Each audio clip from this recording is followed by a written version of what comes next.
Hi everyone, this is Selvi. Today's topic is how Scrum Master ensures and supports team to deliver the committed sprint backlog items. This is a very interesting topic. I just want to get into the details of the topic with three categories. Scrum Master as a person who helps in the facilitation, and Scrum Master who supports in the planning, and the Scrum Master who forecasts the things, and the Scrum Master who ensures a smooth execution. Facilitator, good in planning, good in forecasting, and supports in execution. Let's go into each and every category and understand why these four topics are very important so that the sprint backlog items that have been committed, which is associated with the sprint goal, are getting delivered.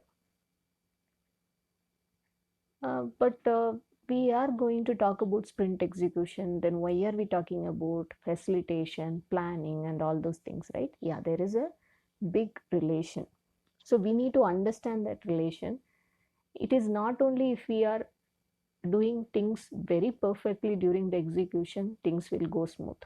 At every level, we need to do things in a perfect way so that we can avoid any roadblocks. So that's why I have categorized four things. So let's start with facilitation. We all know Scrum Master is a facilitator. Facilitator is not just ensuring that the meetings are happening and time boxing the meetings and scheduling the meetings, inviting the people, right people to the meeting. That is not the only facilitation. Here I am talking about facilitation with right details. What are those details? We have already talked about in our previous episodes backlog refinement, how much backlog refinement is required, how much time we need for the backlog refinement, and do we need to plan too many backlog refinements, or are we good with the help of the product backlog help? So these all measurements Scrum Master should do. So facilitation is not just arrange the meetings, invite the people, and run the meetings. That is not the facilitation. Facilitation at every part, at every detail, whether it is required or not. How are we logically saying whether it is required or not? So we need to learn the pattern. So there comes the facilitation. And why facilitation is important? Facilitation is important because that is the first step to start the things. When I say first step, we are planning the refinement meeting. We know now, at least if we run these many backlog refinement meetings, our backlog will get refined in a better way. Why that facilitation is important in that case? Okay, anyway, I'm planning, I'm learning the pattern and I'm planning. There comes the planning stage. Even though, as I mentioned initially, for a team to deliver the committed work items in the sprint, it is not necessary that we need to have a smooth execution. We need to start from the scratch. So the first thing is plan the meetings, invite the right people by some logical values. What are those logical values? Understand how many meetings are required and what is the time that is required and how well we are in the refinement.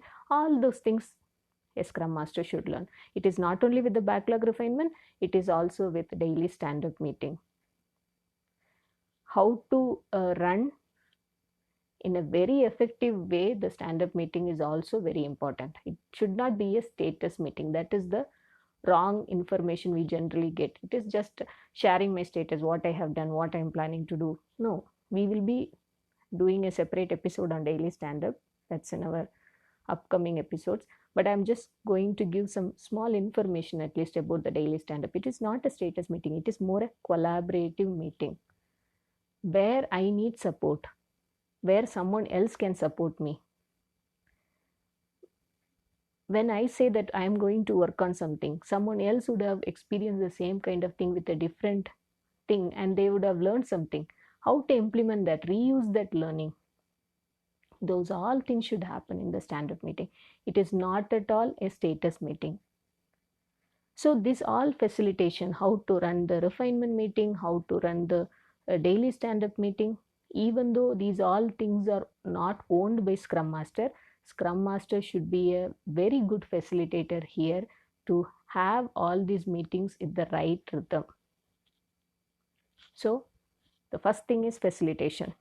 And why and how this facilitation is getting used at different levels, we will be seeing with other three categories when we learn. Okay, second category is the planning.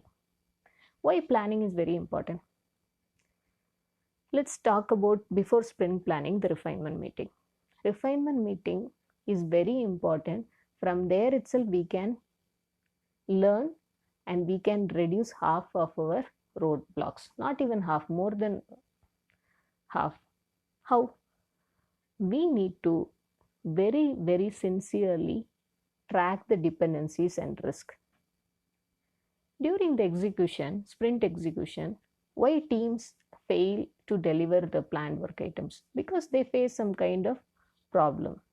They face some kind of issues. They face some kind of roadblocks. Half of the roadblocks would have been already identified. But as a team, where we would have missed at the places like we wouldn't have identified the risk or dependency at the right time. So what would have happened? We have not identified that. We assumed a lot many things. Whenever there is lot of assumption, the risk level also is high. Why? Assumptions are something that may or may not happen. If I have assumed something, if it according to my assumption, if everything goes well, then I won't get into trouble. But what if that assumption failed? If that assumption got failed, then there is a problem. I may get into a risk. I may get into a blocker, which may fail my execution. So, how to avoid the assumptions? Assumptions should be avoided with the help of more and more questions. Try to identify the gaps during the refinement and plan it in a better way. And always track the dependencies and risk and very well resolve the dependencies. And whenever there are risks, it may or may not happen, always ensure you have a mitigation plan so that you will not get blocked. And the important thing in the planning is measurement of definition of ready.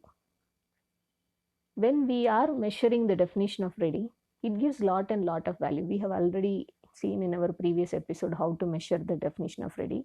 So when we measure the definition of ready, we go step by step. We reach every level and then we say that I have all the details required and I don't have any dependencies, any risk in this work item.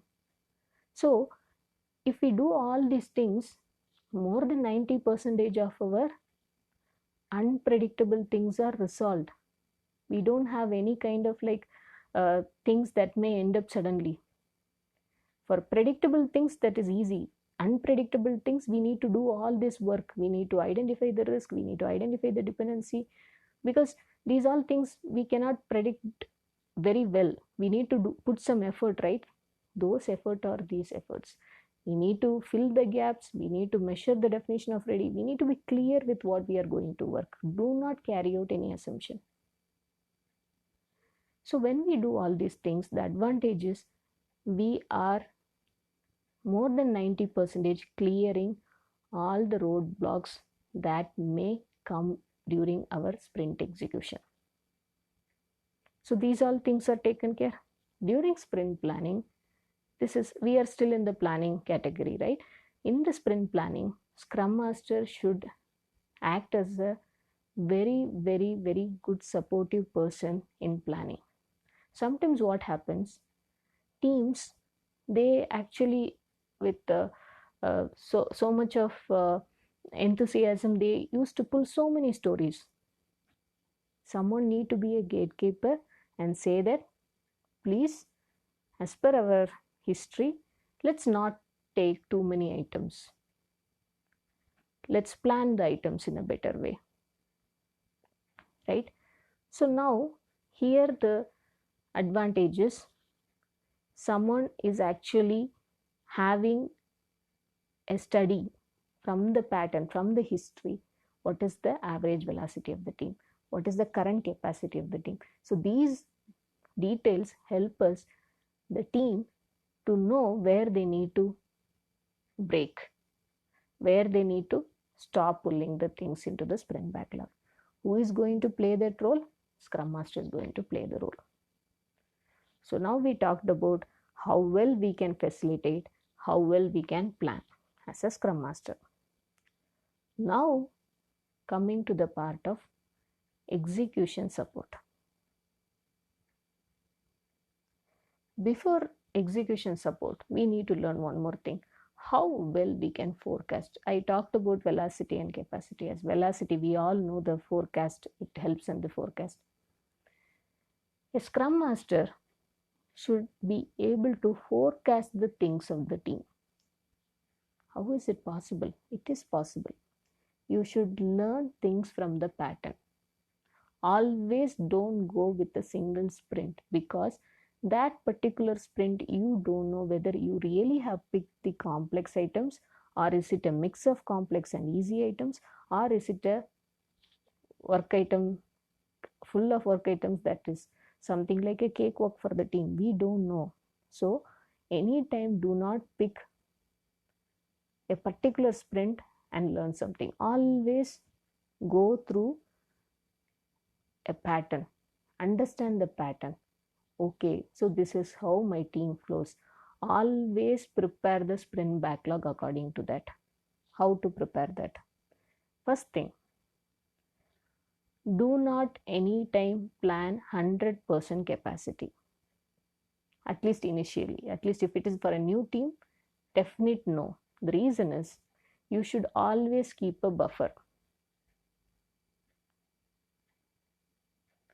Why? I will tell that, but always keep a buffer. That is one of the best practice for a forecasting thing. And second thing is, always understand how this velocity trend is happening. See, velocity is something that is always keep fluctuating, right? But how well average velocity maintenance is like. Average velocity, it is like too much of fluctuation, or it is something like more or less the same, like average velocity last sprint it was like 30, this time it is 28, it is 29. Is it somewhere around that, or it is too much of gap? Last time average velocity is 20 and this time 30. Velocity trends are also very important. Velocity, of course, it is fluctuating, it is meant for fluctuating, because we cannot expect that velocity to be the same. When I say velocity, it is not the average velocity. I am talking about the achieved story points in every sprint that will be fluctuating. Last time we would have achieved 30 story points, this time it would have 40, next time it may be 20. Depends on the number of work items, depends on the complexity of the work, and depends on so many things. So that's why we generally don't use velocity as a measure for productivity, right? We have already discussed this in our previous episodes. But here the thing is how the trend is going. As I mentioned, the pattern is very, very important, and it is key for any Scrum Master. Start learning from the pattern how the team is performing, so that we will be able to understand, do we overcommit on the work items, or are we on the track? So forecasting and learning from the pattern is very, very important. Because of that only I'm saying, do not always commit for 100%. Always have a gap. Always keep some buffer. Why the buffer is required? I will tell how to prepare that buffer also now. Learn from the pattern. During the holiday season, during the particular season when most of your team members are often taking vacation or often on holiday period, or it is mostly there are so many holidays coming up, plan it well in advance. Plan it well in advance. Even though when you are preparing the capacity, you will get to know these details, but you should know which are the months in which your team will not have the complete capacity. Because because of so many reasons. Because when you are working on a team for a long time and when you are knowing your team, that's how you will learn from the pattern. And if there are often sick leaves, unplanned leaves coming in your team, what is the pattern? Is that happening every sprint?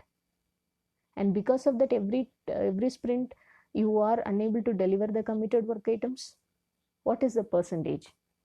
Is it a pattern that's going on where you need to find a solution, or it is something randomly happening in some sprint which has a genuine reason? Or sometimes it's happening every time, so many unplanned leaves, and you have planned some capacity, but ultimately the capacity is different during the execution. Is it something like that? How to manage that? When it is a pattern, it's a warning for the Scrum Master. Okay, now I need to plan in such a way. This is a pattern. Somewhere I need to find a solution for this. That takes some time. But what I can do right now, I cannot plan 100% because I already see a kind of challenge. I am able to foresee that there are challenges coming because of this unplanned leaves. So that's why this capacity plays a very, very crucial role. So whether to make 100% capacity, plan for 100% capacity, or 80% or 70%, that completely depends on the study that you have made with the pattern. Of course, for new teams, you don't have a pattern because the team is very new. You cannot learn so many things. It takes some time. So always start from a small number and pick up gradually. Do not overcommit. No, we are a new team. We all are very new and we are super excited to start with so many things. No, let's start with small steps and then pick up gradually. That gives more and more confidence. So foreseeing and forecasting the things as a Scrum Master is very, very important. Learning from the pattern. Last thing is sprint execution.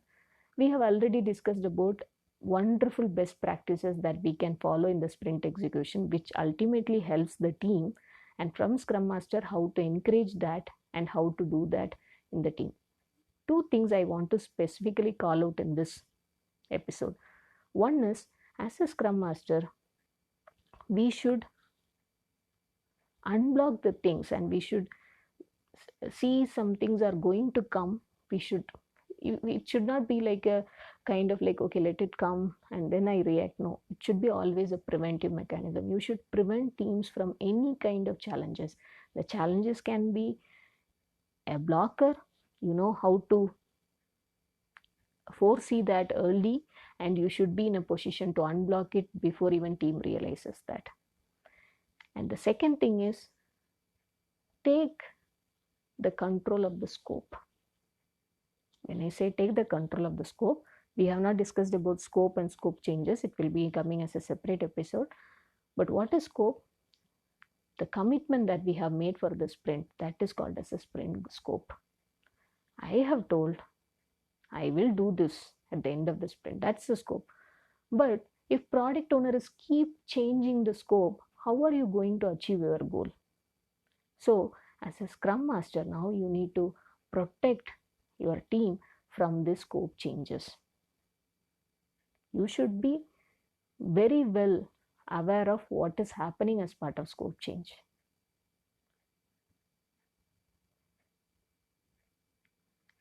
The next thing is how well. So we have talked about scope changes, how to prevent it, and we have already discussed about the best practices that can be used in the sprint execution.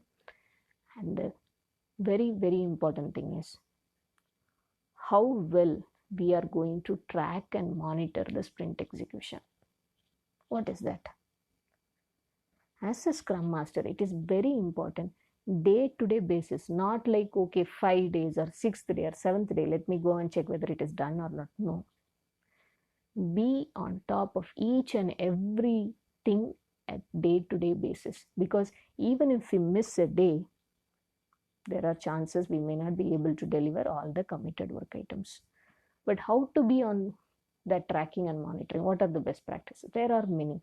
We can have a separate episode, but let me quickly cover some of the things in this. One such thing is use the burn down chart. we will discuss this separately, but I'm just giving only the main points here. Use the burn down chart to track and monitor the things very, very effectively. And the second thing is, do not wait for reaction, get into prevention mechanism. And if you are able to see that there are some challenges going to come and you can sense something is going to happen, or you are able to see already there is a blocker on its way, start immediately an action. And always have a time limit that I will be unblocking this particular thing for my team in so and so time. If you are unable to unblock, please reach out to the next level person who can support you.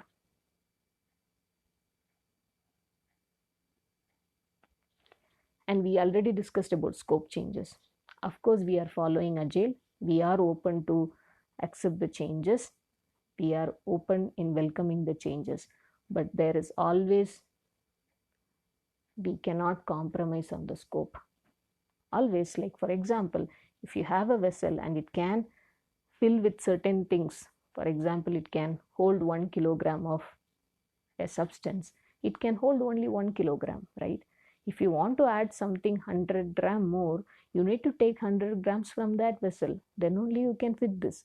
Similar way, if there is a scope change that is being added up by your product owner, always ask a question. Please tell us what can be taken out from the sprint backlog so that this can fit in. And do not encourage changes or scope requests that are coming after 4th day or 5th day of the sprint. Why? First few days at least we have some option. We may not be picking up all the work items and working. So still we have some option to take something out and put this in. But whereas if we are doing that on 6th day or 7th day, what will happen? Your deviation completely get changed. You are deviated, right? Your deviation is out of the sprint backlog and you are completely, what I need to do now? I thought of doing some work, and now and last 2 days I am going to work on something that came up yesterday, which is feasible or not, may not, right? So you should protect your team as a scrum master to avoid from all these kind of scope changes. Of course, scope changes are accepted and changes are accepted. That's why we are following Agile. But when and how is matter. It cannot be keep on adding. Something should go out so that something can fit in. And another very important thing is, always as a scrum master, encourage your product owner to have smaller stories. Ask them to split the stories in a tiny level. When I say tiny level, it can be even like one story point. You can have 12 stories or 15 stories. It's not a problem. The reason is, you will start seeing so many closures from 3rd day, 4th day onwards. It gives lot of confidence to your team, because you are not waiting till the 8th day or 9th day to close everything. You are able to see so many things closing on 3rd day, 4th day itself, which definitely increases the confidence of your team. So encourage that as a practice.